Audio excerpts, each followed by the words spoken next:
So today we're going to be talking a bit about Brachot of gratitude and wonder, Brachot Nehenin.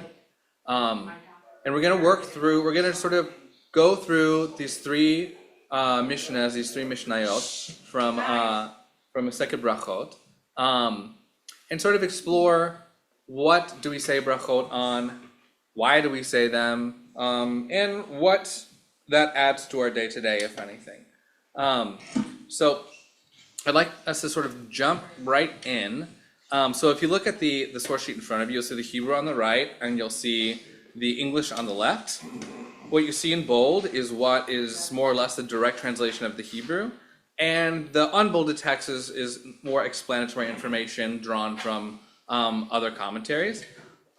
So if I could go ahead and have a volunteer read through the first Mishnah in English, just I think for everybody, and then we'll get cracking and we'll explore together. So do I have any takers on reading the first Mishnah? Yes, please. Do you want from the unbolded or the bolded?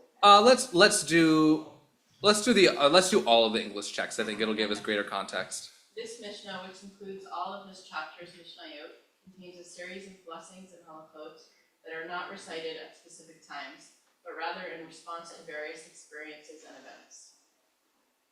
One who sees a place where miracles occurred on Israel's behalf recites, "Blessed who performed miracles for our forefathers in this place." One who sees a place from which idolatry was eradicated recites, "Blessed who eradicated idolatry from our land." Perfect. Just pause right there.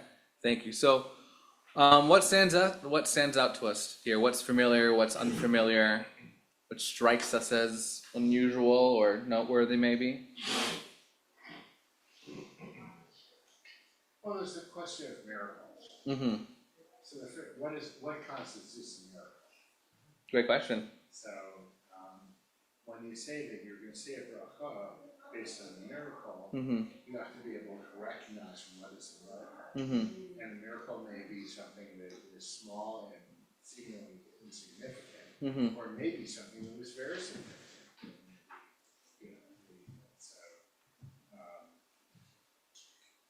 So I would question whether or not, I guess I would question what constitutes a miracle in the scene.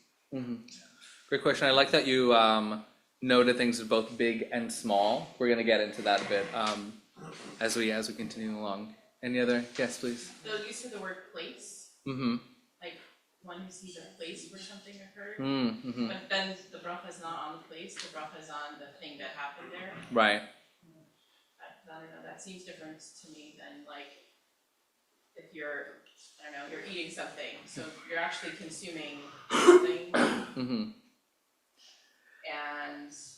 the bracha is on that something, and there's no mention of like you saw an apple on the table, so So you just say the bracha, right? Right, it's interesting. So the Hebrew here is haroe makom she'nasu vo nisim l'Israel.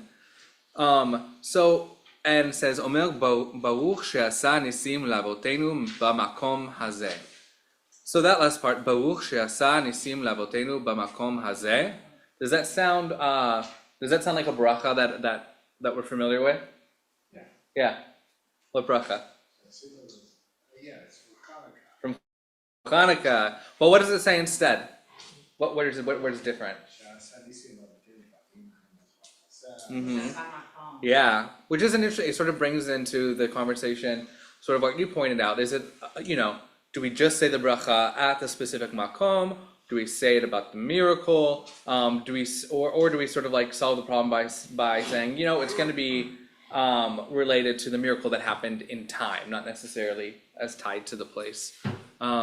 Great. Let's move forward here. Just in the let's keep going. Any volunteers to read the second Mishnah? Yes, Joey. Thank you. One who sees conspicuous natural occurrences recite the blessing for Zikin and Tzevaot, which the Gemara will discuss below. For lightning, thunder, and gale force winds, manifestations of the power of the Creator, one recites blessed, whose strength and power fill the world. For extraordinary Rambam, mountains, hills, seas, rivers, and deserts, one recites blessed, author of creation. consistent with his opinion that a separate blessing should be instituted for each individual species. Rabbi Yehuda says, one who sees the great sea or recites a special blessing, blessed who made the great sea. As with all blessings of the sect, one only recites it when he sees the sea intermittently, not on a regular basis. For rain and other good tidings, one recites a special blessing, blessed who is good and who does good. Even for bad tidings, one recites the blessing, blessed true judge. Great, let's pause right there. Thank you. So there's a lot to unpack there. So let's go back to the top. I just want to translate two words that are untranslated in this Hebrew, this English translation, zikin and zevaot. So zikin, in the Albeck commentary says that these are like comets or shooting stars, and zevaot, earthquakes. So what kind of things are we saying brachot over here? The brachot are things that are unusual. Okay, things that are unusual. Okay. Yeah, there are things that are both natural, but also things that we don't see on a regular basis. Mm-hmm. Like what, for example? Oh, an earthquake. An earthquake? Yeah. Yeah. Okay, or if we Rainbow. go, Yeah. some people wanna go see the shooting stars, we Right, know yeah. when there are shooting stars. Right. We know, but those aren't on a regular basis, not Right. like every night you go out, Mm-hmm. Right, yeah. and you Yeah. see the shooting stars. Yeah, Joey? By the way, the best meteor shower there occurs around my birthday around August 11th, so Oh, really? the Perseids, so you might want to check those out. Ah. There's no place you can go. Templin Highway, just off Interstate 5, past Santa Cruz, that's where my dad and I go. Oh, great. Very nice. Dark enough to see them, but close enough to get back to LA easily. Any other reflections on this Mishnah here? I could just say something, so like Yeah. a volcano. Mm-hmm. So, I was telling someone today about this, like I went to Hawaii a few years ago and I did a meditation retreat near the active volcano on the Big Island.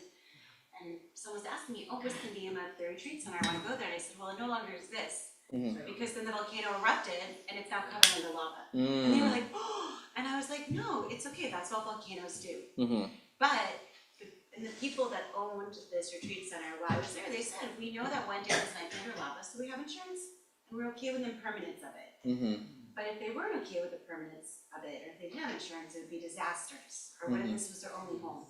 So it's interesting, these blessings on natural occurrences, Mm-hmm. where can be good or bad, depending on if you're prepared for them, but they can still be heartbreaking, so it's interesting that we're blessing something even when there's loss, Right. or Right. potential loss. Yeah, and that speaks to the end of this Mishnah, right? In the English it says, for rain and other good tidings, one recites the special blessing, blessed who is good and who does good. Even for bad tidings, one recites the special blessing, blessed the true judge. Omeabuch dayan haemet. What's that word? So it's at the end of, I met. exactly. So it's the last couple of words at the end of the second Mishnah there. Bauch dayan haemet. It's when you hear that someone has passed away. Exactly. That's initially what you said. Exactly. So we kind of can see there's a couple things going on here, but while we're sort of like in that space, there is one side to this which I think is very beautiful, right? It can be like, oh, I saw a shooting star, or there was rain, or there was a rainbow, or there's a beautiful mountain, Hayam Hagadol, which is the Mediterranean Sea, and we say bracha, and we feel this connection to these wonders of the world. But then there are those moments that we're also called to sort of bless the devastating. And some of these things, like Aviva was saying, can have devastating consequences. And I just want to hear some thoughts and reflections on like the flip side of this, of what are maybe some like theological issues or some just like problems or questions that you have that come up. And again, but I want to say when we ask questions, it's not necessarily to find an answer to those questions, but it's just often nice to fill the room with questions. Sure? Well, the notion is that whether it's good or bad, Mhm. it all comes from God. Mm-hmm. And we say that, we say the line, Oseh Shalom Uvarei Takol, Mm-hmm. but that's taken from Isaiah, where they changed it and said, Oseh Shalom Uvarei et hara. Isaiah actually mentioned though, saying God creates evil. So whether it's going to be evil or good, it all stems from the same source. I think in other Brachot it says you have to bless the good as well as you bless the bad and vice versa. Because it all, the theory is everything comes from God. So it's not so strange that we're saying it here, because that's in conformance with the rabbinic view of Brachot. Right. Piggybacking on what Alan said, it sort of reminded of the best manifestation of this from Job, and you know, having all that he had and blessing the Lord when it was good, and you know, saying that the Lord give it and the Lord take it away. And it's more New King James version. Right, yeah. But you know, it gives it sort of like the regalness that I think maybe moments like this call for. I have another question about it. Yeah. So are we going to teach the thing about when you see a rainbow? I don't want to step on your toes. Well, it was mentioned, but I know the idea that you're gonna share and I wanna hear it. I want to answer it. Okay, Yeah. because actually it produces a big question for me, because if I had, this is a new sweater, it's very soft, I like it very much. When I put it on, I had a blessing to say, and it was clear that I was the one who was supposed to say the blessing, because I own it. It's my new garment, I get to say the gratitude blessing, it's mine. But there's this whole superstition that if you see a rainbow, you should tell someone, go outside and look up. You don't tell them there's a rainbow, you go outside and look up, and that way it allows that person also to discover the thing. And I think it speaks to a problem with all of these, which is, whose job is it, and isn't a blessing in vain if we're all saying blessings on the same shooting star? Right? What's the deal with these things that we all, it's very Seinfeldian, but what's the deal with with all of these things that they don't belong to me? So who am I? Who am I to bless it? And if it's, well, anyone can, is it okay that maybe 100 people at any given time are looking at the blessing the same thing, given that we're so careful with blessings, there's so many other settings not to do that. Right. I find that really challenging. That is challenging, and that's not what I thought you were gonna say. So I'm excited that about that. Yeah. So I want to hold on to that, and I want to say there's this idea about when we see a rainbow. So what is when we see a rainbow? What is the rainbow supposed to remind us of? The flood. God's promise. Exactly. And the word in Hebrew for rainbow is keshet, right?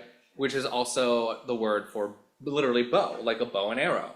So there's this idea that every time we see a rainbow, it's actually like God's bow and arrow, and that it's facing away from us because there was another opportunity for God to take us out, and God was like, I'm gonna just, not this time. I'm gonna put it down, and it's a sort of a declaration of peace. So even in this beautiful thing that we see that seems almost, ephemeral and innocent, there's like a sense of fear and trembling to it. That it's like, wow, this is like God's weapon.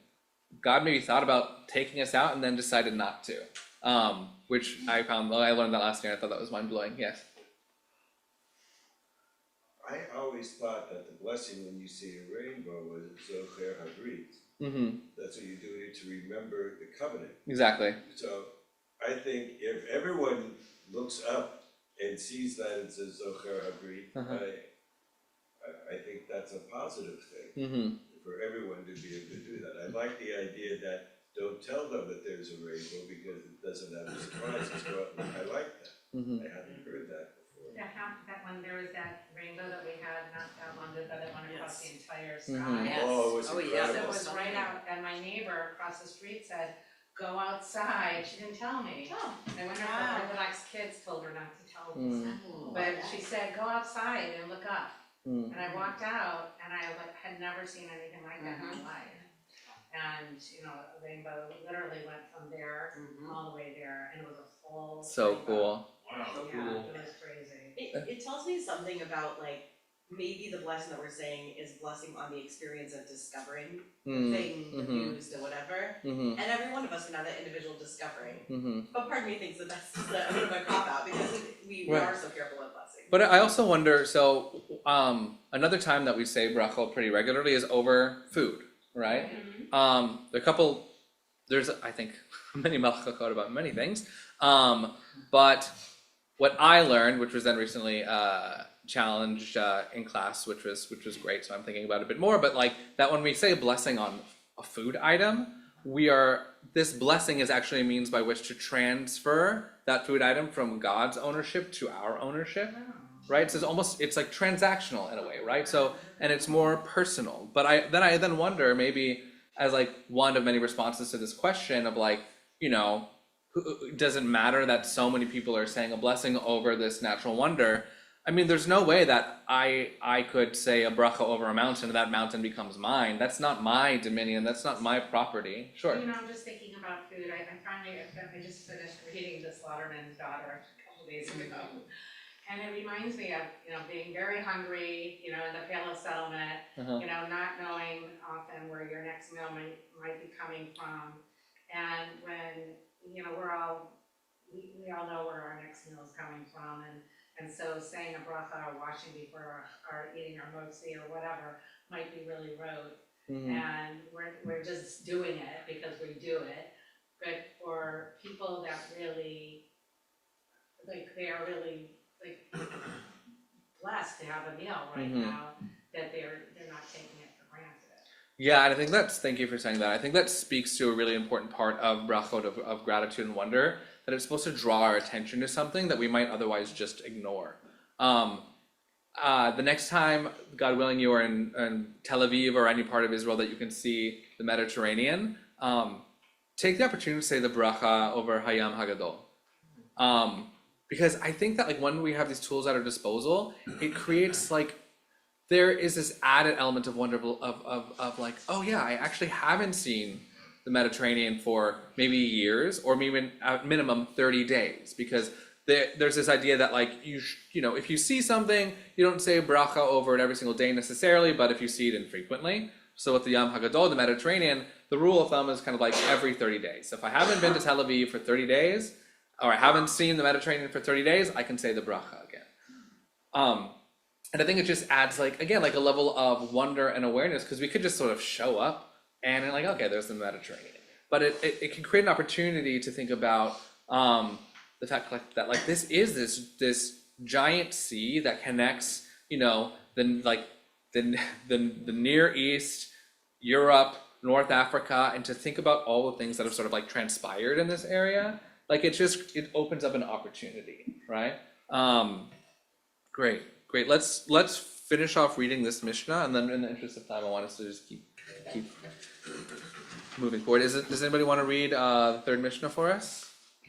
It's kind of long in English, so just as a forewarning. I'm happy to read it. Great, thank you. Similarly, when one built a new house or purchased new vessels, he recites, "Blessed who has given us life, sustained us, and brought us to this time." The Mishnah articulates a general principle. One recites a blessing for the bad that befalls him, just as one does for the good. In other words, one recites the appropriate blessing for the trouble that he is experiencing at present, despite the fact that it may conceal some positive element in the future. Similarly, one must recite a blessing for the good that befalls him, just as for the bad. The Mishnah states, "And one who cries out over the past in an attempt to change that which has already occurred. It is a vain prayer." For example, one whose wife was pregnant and he says, may it be God's will that my wife will give birth to a male child, it is a vain prayer.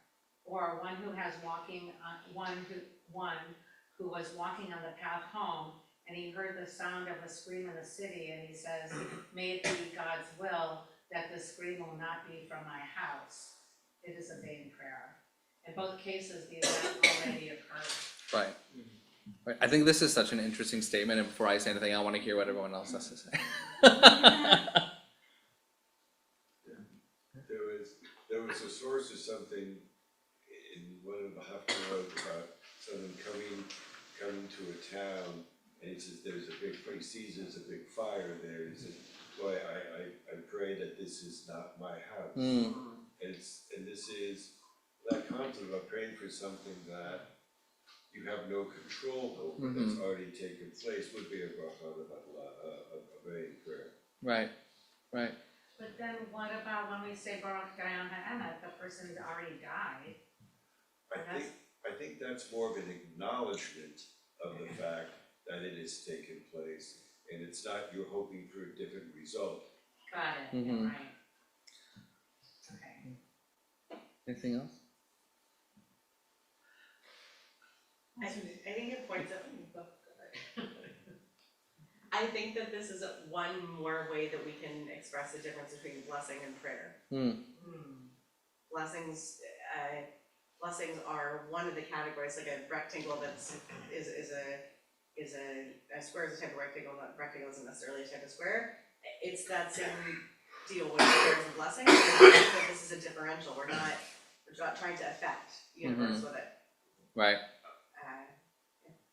And I think that's sort of like the key that sort of bridges these two ideas, and that like when we say Baruch Dayan Ha'emet, we're talking about something that's already happened, and I think it is like an acknowledgement, like Alan said, and also it's sort of like it doesn't make a whole lot of sense to say like, please don't let that be my house, even though we all do that, of course. Like it's a natural response to be like, please let my house be okay, let it be okay, because the thing has already happened.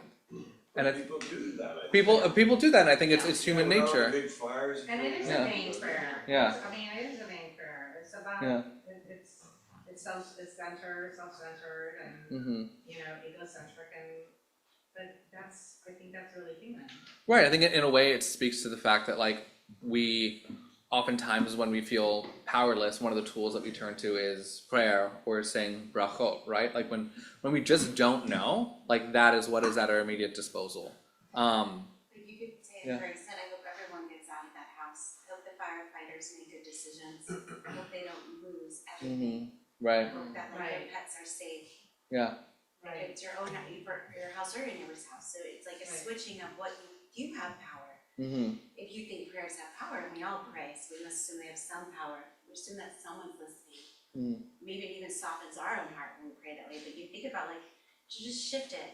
Like I heard when you hear a siren go by, like a fire truck, an ambulance, that moment, besides moving to the side of the road, but can you pray like I hope everyone's safe. I hope the doctors make good decisions. And I've been doing this for the past few weeks, and I really feel like a softening on my heart. Who knows if it can enact any change at all, but it's a great way to think about. Instead of like, I'm stuck in traffic. Being like, I hope the doctors make good choices. I hope their family is okay. My granddaughter, our kids used to live on a really busy street in Washington D.C. on New York Avenue. In interstate. And that really is an interstate. And my granddaughter used to freak out every time the sirens would go down because there was a hospital really close by. And Randy, my daughter-in-law, explained to her, if it was the police, that basically they're taking someone to get better. And so she learned to say, whenever she heard a siren, she would say, "Help is on its way." And That's beautiful. That was how the same kind of concept. Yeah. What's your name? Aviva. Okay, hi, Dave. I'm Sasa. I love your lawn for the birds. Thank you. There's I had this teacher. I had this teacher Vered last year for our class on Malachim on Kings in the Tanakh, and there were always sirens. It was Jerusalem. There were always sirens, whether it was an ambulance or a police car or, God forbid, a rocket siren or something, which were, when I was there, very rare. Thank God. But the halls of this conservative yeshiva where we were just very echoey, so if a siren went by, it would be like ear piercing, even more than when you were outside. So it couldn't help but draw our attention, and there was always this moment of like, what do we do? Like, is something going on? Should we check our phones? But Vered would always just say, Refuah Shlema. That would be always her response, Refuah Shlema, acknowledge sort of like the palpable sense of like fear or insecurity that this sound could create, and she would choose to say Refuah Shlema, sort of in the same vein of what you're both saying, that like maybe we can take this opportunity of uncertainty and have a, you know, as best as we can, positive reaction to it. And I also don't think that's necessarily to denigrate the natural human reaction of the fear that comes with it. Maybe my house is, God forbid, burning down. Maybe my loved one, God forbid, is burning down. But I think that sometimes when I remember this came up in class once when we looked at this, someone said that when we say something like this, in a way we're saying, oh, I hope it's not me, I hope it's someone else. Like there's an element of like, whether we mean to or not, wishing harm upon somebody else, which is definitely not something that I don't think that I want to do with my davening, with my prayer. But it's something that I think that we do inadvertently. So it again gives gives a lot of power to words. I mean, we're talking about words here, and it just shows that they really do have power. Okay, we're gonna say something. I shared this with Rabbi Chorney earlier. Bob and I were on our way back from DC on Tuesday night, and as we were going to our gate, you know, we passed security. We saw paramedics and stretchers, and then I see people on the floor, and I see somebody doing CPR on somebody, and there were a couple kind of looky-loos watching and waiting, and I'm like, don't look, you know, like, don't stare, or don't, you know, like, go by. I had never seen anything like this face to face, and I turned the corner, and I was ready to collapse, and the first thing that came out, on my way to collapsing, before I didn't know what to say, but I knew there was something I should be saying. You know, I did say to myself, there by the grace of God go I, because like that's not me laying there. I mean, that was the first thing that came to mind, was like, oh my God, the first thing that came to mind is, I can't believe this is happening right here. And then like, I don't wanna watch this. I couldn't believe people were watching it. But then the second thing, I was like, it could be me, and it's not. And then the third thing was praying to God, you know, for that person, but I didn't know what to say, so, and I just said Shema, you know. Right. Like, yeah, it's like, I feel like there's always a sense of like, we need to do something, and what can we do? There should be something, I mean, this is what I talked to my ritual rabbi about. That there should be something to say, and it didn't seem right. I mean, we did say, well, did we say Baruch well, the guy's not dead, we don't know if he's dead, like, do you say that only when someone dies? Or just when something bad happens, or, because it could be a Brachot that you say when you witness something like that, so. Anyway. Well, that was a question of how to commemorate that moment. Right, for myself, because I needed to contain it, hold it, and there was no other way to reframe that this guy wasn't going home tonight, and somebody was waiting for them at home, and that man wasn't gonna get there. You know, either way, you know, if he lived, he was going to the hospital. So, but it was going on for a while. It's like, even thinking about it makes me sad. Yeah, I appreciate you sharing that. Thank you. It's interesting, this idea of blessing on the good and the bad. I want us to flip to the next page and shift gears a bit, and we're gonna bring sort of like these ideas together. We're gonna move from from portrait mode to landscape mode here, and I just want y'all to take a couple, just take like 30 seconds to sort of like look through these brachot and sort of see, just see them and have them at your disposal. I know that they're available to you. These can be found at the, these are from the back of Siddur Sim Shalom for weekdays. Anyone here remember when Rabbi Klitfeld made the little cards? The little paper cards? I may have not been here for that. that. Okay. But you don't remember, Diane or Alan? They were like a little, like a business card size card, and it had the brachot, like a lot of these brachos, and. Oh, yeah, I don't think I was there, I don't think I was here then, so. Maybe we could do it again. Yeah. That's a good idea. Yeah. Maybe there's a lesson to do when we forget something. Yes. So it's interesting. So So as we look through this, we have a bracha on natural wonders. We have a bracha on seeing a friend. We have a bracha on sort of elements of the senses. We have a brachot on plants. We have a brachot for Torah study. Even a bracha for seeing a head of state. And those can be all encompassing. My partner and I have been watching. We just finished Disney Channel's sort of like rendition of Percy Jackson, which is about like a young boy who realizes that he is.